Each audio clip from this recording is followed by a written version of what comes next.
पढ़ी लिखी बहू। एक बार एक गांव में एक सास और उसके बेटे बहू रहते थे। बहू का नाम प्रिया था। प्रिया डॉक्टर की पढ़ाई कर रही थी, लेकिन उसकी सास कमला को उसका पढ़ाई करना बिल्कुल पसंद नहीं था और वह जानबूझकर उन्हें घर के कामों में उलझाए रखती थी। एक दिन की बात है, प्रिया के घर उसकी सहेली आती है। नमस्ते आंटी, प्रिया घर पर है क्या? सास क्यों, कौन हो तुम और तुझे क्या काम है? मेरी बहू से। जी मैं उनकी सहेली नीरू हूँ, कल उसका एग्ज़ाम है ना, और उसने मुझसे कुछ किताबें पढ़ने के लिए मंगवाई थी, वही देने आई हूँ। अच्छा, तू है नीरू जो सारा दिन फ़ोन कर मेरी बहू के कान खबरती रहती है? देख लड़की, अगर आज के बाद तूने मेरी बहू को उल्टी सीधी बात पढ़ाई तो मुझसे बुरा कोई नहीं होगा। अरे खबरदार, अगर आज के बाद तूने मेरी बहू को फ़ोन किया और दोबारा इस घर में दिखाई दी, तूने ही मेरी बहू को बिगाड़ा है। अरे माँ जी, पता नहीं आप किस ज़माने की औरत है, मैं तो सिर्फ आपकी बहू की मदद करना चाहती थी, लेकिन क्या करे, बेचारी की किस्मत ही टूटी है, उसे आप जैसी सास मिली है। ठीक है, जाती हूँ मैं। बड़ी आई मुझे भाषण देने वाली, तेरे जैसी बहू देखी है मैंने, पता नहीं कैसी औरत है। चाय पानी तो कहाँ पूछना था, उल्टा झगड़ा ही करना शुरू कर दिया। तभी प्रिया नीचे आती है। प्रिया, माँ जी मेरी बहन नीरू घर पर आई थी क्या? माँ जी बोली, हाँ आई थी। बड़ी बदतमीज़ है तेरी सहेली, औरों से बात करने का ढंग भी नहीं है, उसे तो मैंने भगा दिया। बहू, अरे भगवान, अब क्या होगा? कल मेरा एग्ज़ाम है, पता नहीं अब नीरू आएगी भी या नहीं, अब क्या करूँ मैं? सास, अरे तेरी यह बेकार की पढ़ाई में क्या रखा है? बड़ी राई डॉक्टर बनने, चुपचाप घर के कामों में ध्यान दे। सास, कल मेरी कुछ सहेलियां घर पर आ रही हैं, इनकी खातिरदारी में कोई कमी नहीं रहनी चाहिए। खाना अच्छा बनाना, कोल्ड ड्रिंक मंगवाना, ठीक है बहू जी? माँ जी बना दूंगी। प्रिया के साथ मुंह फुलाकर सास वहाँ से चली जाती है। अगले दिन का पूरा समय प्रिया का सास की सहेलियों की खातिरदारी में और घर के काम में बीत जाता है और प्रिया एग्ज़ाम नहीं दे पाती है।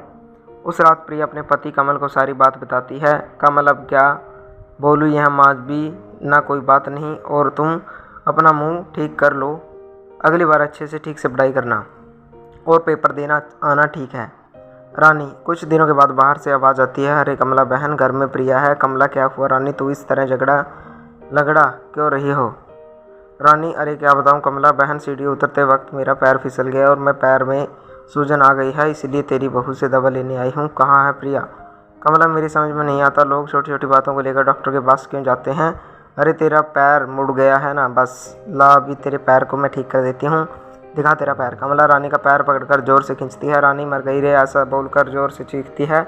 कमला, रे क्या हुआ, आराम मिला? एक तो मेरा पैर पहले से ही मचका हुआ है, कहीं ऐसा ना हो कि ज़्यादा दर्द हो जावे। रहने दे तू, अब मैं चलती हूँ। और रानी चली जाती है। थोड़ी देर के बाद प्रिया घर आती है। माँ जी, अरे कहाँ मर गई थी सुबह से? प्रिया, माँ जी मैं अपनी किताबें लेने आई थी। प्रिया अपने कमरे में चली जाती है। माँ जी, अच्छा, इन किताबों ने इनका दिमाग ख़राब कर रखा है, यह किताबें ही सारी मुसीबत की जड़ हैं, अब मुझे ही कुछ करना पड़ेगा, ये ऐसे नहीं मानेगी। थोड़ी देर में ही वहाँ पेपर लेने वाला और खाली बोतल लेने वाला चिल्लाता हुआ गुजर रहा होता है। सास ने बहू की सारी किताबें पेपर वाले को दी। पेपर वाला बोला, यह तो सब अंग्रेजी में लिखी हुई बहुत महंगी किताबें हैं। कमला बोली, तू लेकर जाता है कि नहीं?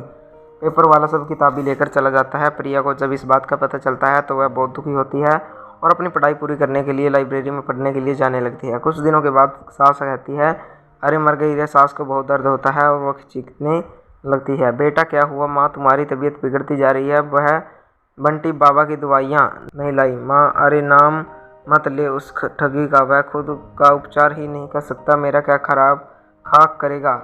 तू जल्दी से बहू को बुला। बेटा ठीक है माँ, मैं प्रिया को फ़ोन करके बुलाता हूँ। प्रिया लाइब्रेरी में बैठे हुए पढ़ रही होती है, तभी उसके पति का फ़ोन आता है। प्रिया जी बोलिए। कमल, माँ की तबीयत ठीक नहीं है, जल्दी घर पर आ जाओ, उन्हें बहुत दर्द हो रहा है। प्रिया जी मैं अभी आती हूँ, आप माँ जी का ख्याल रखना, मैं 5 मिनट में आई। थोड़ी देर के बाद प्रिया घर पहुँचती है तो कहती है कि माँ क्या हुआ माँ जी? माँ जी मेरा बेटी बहुत बुखार है, हर दर्द कह रहा है। प्रिया फिक्र ना करो माँ जी, आप मुझे एक बार चेकअप करने दीजिए, सब ठीक हो जाएगा, आप बिल्कुल ठीक हो जाओगी। माँ जी, अच्छा ठीक है बहू, जैसी तेरी मर्जी, कर ले चेकअप। प्रिया कमला का चेकअप करती है। फिक्र न करें माँ जी, आपकी बीमारी समय रहते पता चल गई है, ठीक हो जाएगी। अगर थोड़े दिन गुजर जाते तो इन्फेक्शन ज़्यादा फैल जाता और लेने के देने पड़ जाते। प्रिया अपनी सास को एक इंजेक्शन लगा देती है और कुछ दवाइयाँ खाने के लिए दे देती है। प्रिया, अब आप एकदम ठीक हो जाएंगी, आप चिंता मत कीजिए। कुछ दिनों के बाद कमला पूरी तरह ठीक हो जाती है। अपनी बहू के साथ किए गए बुरे बर्ताव से कमला को बहुत पछतावा और शर्मिंदगी महसूस होती है। वह अपनी गलती का पश्चाताप करने के लिए अपनी बहू को उसकी किताबें ला कर देती है। सास, मुझे माफ़ कर दे बहू, अगर तू सही वक्त पर मेरा इलाज नहीं करती तो पता नहीं क्या हो जाता। अरे माँ जी, ये तो मेरा फ़र्ज़ था। प्रिया मन लगाकर पढ़ाई करती है और कुछ दिनों बाद घर डॉक्टर बनकर आती है और उसके पति और सास बहुत खुश होते हैं। प्रिया ने खुद का अस्पताल खोला और लोगों का मुफ्त इलाज किया। अब प्रिया बहुत खुश थी, उसका सपना पूरा हो गया था। तो दोस्तों कैसी लगी आपको ये कहानी कमेंट करके जरूर बताएं। अगर आप हमारे चैनल पर नए हो तो चैनल को सब्सक्राइब करें, वीडियो को लाइक करें।